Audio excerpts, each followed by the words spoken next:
Olá, tudo bem? Bem-vindos ao nosso ciclo de conversas sobre estratégias, de redução de estresse no nosso cotidiano. Hoje nós vamos dedicar um tempinho para falar da humildade. Humildade que é certamente uma forma muito proveitosa de exercer os nossos contatos sociais, nossas amizades, as nossas relações familiares. A humildade realmente ajuda bastante a consolidar os laços, a aproximar as pessoas. É, portanto, algo edificante, é, portanto, algo construtivo. Daí ser redutor de estresse. Tudo aquilo que é edificante, tudo aquilo que é construtivo, tudo aquilo que dá sentido às coisas é automaticamente algo que vai reduzindo o estresse, né? Então, a pergunta em relação à humildade, a pergunta que vem é: a humildade, dada a confusão que você pode ter com o termo, ela é uma virtude ou ela é um mito? É possível, a pergunta é possível ser realmente humilde? Ou a humildade vai aparecer, a humildade é simplesmente uma farsa, uma cara que as pessoas colocam, né, para tentar vender uma imagem de si, mas que a humildade em si, originalmente, ela é intangível, né? Essa é uma pergunta que a gente espera poder endereçar hoje de uma maneira proveitosa. A humildade, né, diz o dicionário, que é, os dicionários, é a atitude de não ser orgulhoso por consciência dos meus defeitos. E aí você chega na questão também, defeito também pode ser uma coisa complicadíssima de você entender. Vejam, a ideia aqui não é se perder nos verbetes e nem na filosofia da coisa. A coisa é tornar isto prático na minha vida. O nosso desafio é esse. Então, o que é defeito? Eu vou passar do ponto de vista prático no dia a dia. É defeito ou é traço de personalidade? É defeito, mas é o jeito que eu sou. É defeito, mas por outro lado me permite fazer, me dá habilidade para uma série de coisas. Então isso é sempre muito complicado, né? Nós podemos começar falando sobre a humildade, e nós podemos falar dela como não um sentimento. Então, humildade não é um sentimento que eu tenho acerca da vida ou acerca de mim mesmo. Isso não é uma qualidade que eu carrego em mim, tampouco uma virtude. Talvez o ponto de partida para nós pensarmos sobre a humildade é pensar nela de um ponto de vista estrutural, de um ponto de vista quase material, né? O que é então qual é a consistência da humildade? Não é uma emoção, não é o que então? Talvez a gente possa pensar que a humildade é aquilo que brota de uma atitude. E aí sim, o que é atitude? A atitude é algo deliberado. A atitude é algo sustentado. E se você quiser levar um pouquinho mais para frente, você pode dizer que a atitude é algo que você sustenta a despeito da oposição a isso. Então, quando eu penso em honestidade financeira, ok? A honestidade mais e uma das menos praticadas. A honestidade financeira é quando eu não vou pegar mais dinheiro do que me é devido. Muito embora haja forças em direção contrária. Aí você vê que é uma atitude. Não é uma emoção, não é um sentimento, não é uma convicção, não é um ideal, é uma atitude. O que significa, havendo uma atitude, é que ela é, primeiro, mutável, ela não vai se curvar, né? Ela não muda na velocidade do vento, mas ela tem uma mutabilidade no sentido de uma adaptabilidade contextual, e também é uma atitude que vem entrelaçada com outras, algumas até eventualmente conflitantes, como não? Mas é passível de ser relativizada, não ao ponto da pouca vergonha, não ao ponto da leniência, mas relativizada em contextos diferentes, readaptada, revestida. Não, por exemplo, vamos pegar a humildade na época da imprensa escrita. Na época que era praticamente imprensa escrita, o rádio e a televisão eram as únicas opções que nós tínhamos. Hoje nós temos as redes sociais, que funcionam maciçamente como uma fonte de informação. Eu não estou entrando aqui na questão de fake news, porque isso iria um pouco ao paralelo do que a gente está atrás. Mas vejam, o princípio da transparência com o fenômeno redes sociais continua intacto em relação ao que era na época dos editais, que eram acolados aos murais nas cidades, nas vias públicas. É a mesma. Então, ela é relativizada, ela é adaptável. Basicamente, portanto, não é uma qualidade dada, é algo sujeito ao cultivo. Aliás, o dicionário online Cambridge, né, cita uma frase usando o mindfulness como uma frase exemplo do uso metafórico de cultivo, porque originalmente cultivo tem uma conotação agrária, agrícola. Né? Então, curiosamente, o termo mindfulness aparece no dicionário na frase que exemplifica cultivo em uso metafórico. Então, o mindfulness surge aí porque a humildade seria o efeito que brota da atitude de uma visada honesta de nós mesmos. E quando a gente fala uma visada honesta, o que pode significar isso? Primeiro que eu posso me enganar acerca de mim mesmo. Óbvio.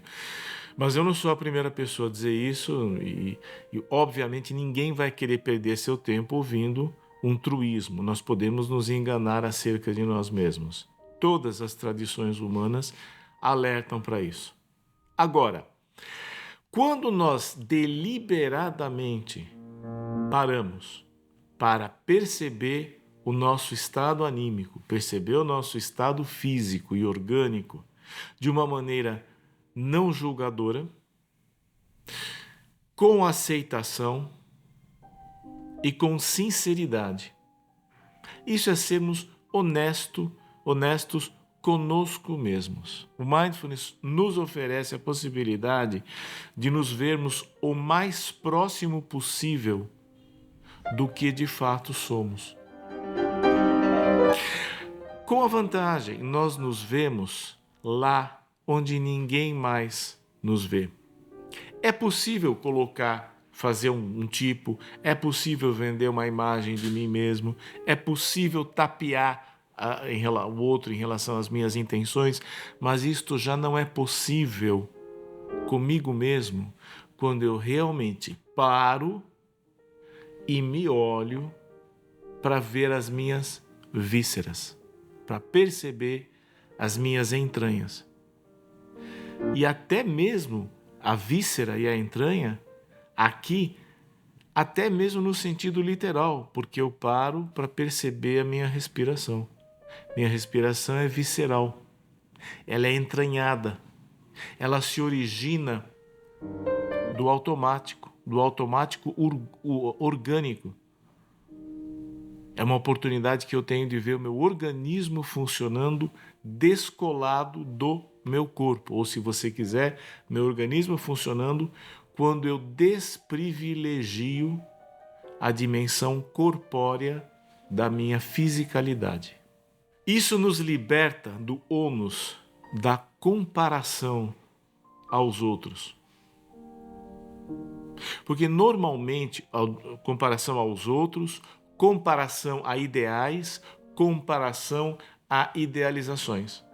Porque normalmente essa comparação, ela geralmente é escravizadora e frequente, não raro, torturante para as nossas emoções e visão das nossas vidas. Por quê? Porque quando eu me comparo, normalmente eu levo a pior. Né? Eu me inferiorizo. Isso é natural, isto é estrutural da experiência da comparação. Nesse sentido, os esportes, né? Ontem à noite eu estava assistindo um jogo de futebol, então aqui não estou falando de nada que não ocorra comigo. Mas os esportes potencializam a ideia de que a comparação é possível. Quem ganhou o jogo?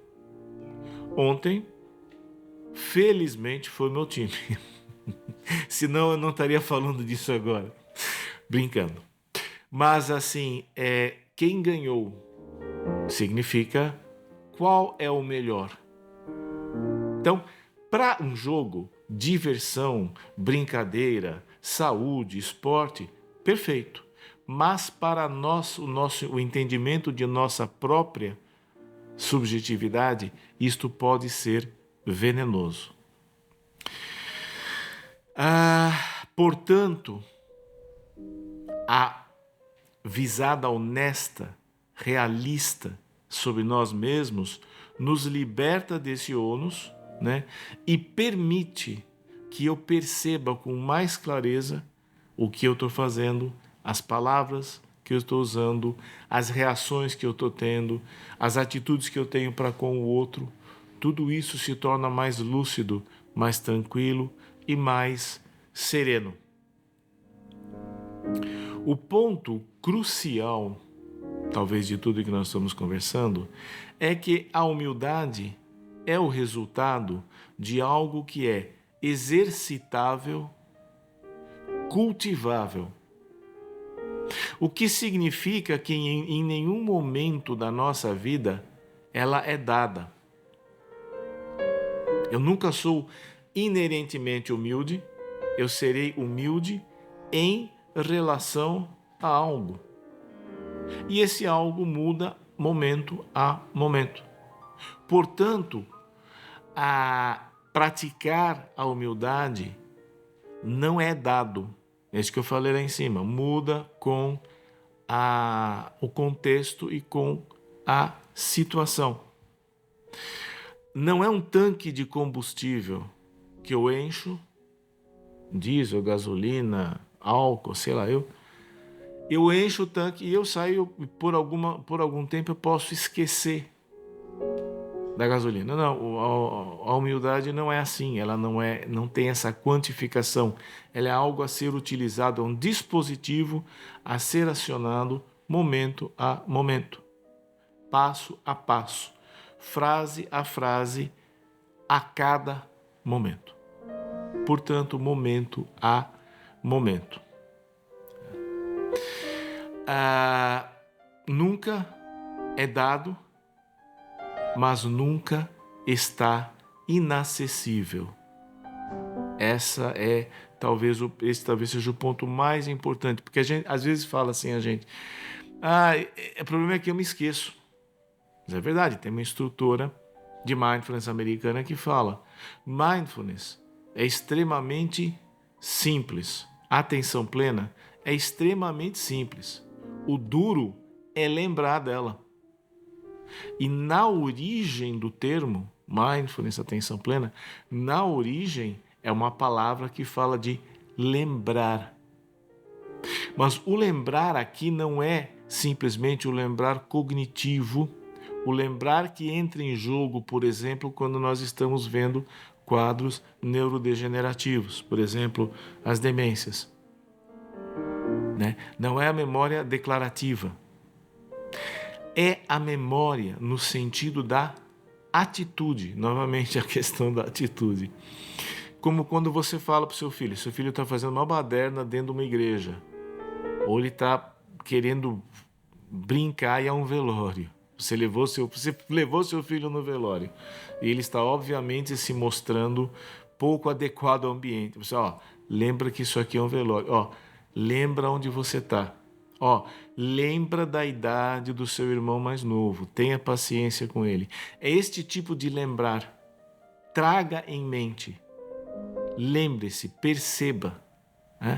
Tenha em mente.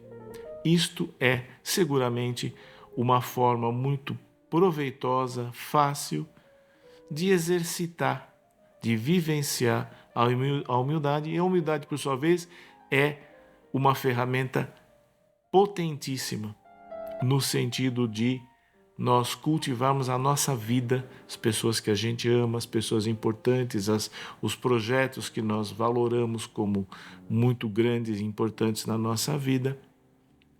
Tudo isto vem como a consequência, não é uma promessa que eu estou fazendo, não estou aqui dizendo, olha, faça assim, faça assado, e aí a sua vida vai deslanchar, de jeito nenhum, né? Nós não somos utilitaristas a esse ponto, nós não somos mercadores de promessas, mas certamente a qualidade da nossa vida melhora bastante na proporção em que a gente exercita esta humildade que nós estamos falando aqui. Não a humildade de nos inferiorizarmos a ninguém, pelo contrário, é a humildade que brota de pararmos de nos comparar aos outros. Nem superioridade, nem inferioridade, singularidade. Sejamos cuidadosos. Tá? Gente, muito obrigado aí por ter acompanhado.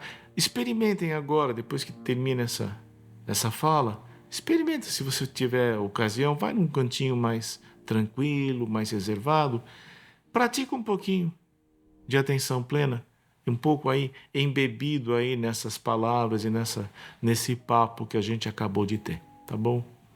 Muito obrigado, gente. Até o próximo vídeo, então. Tchau.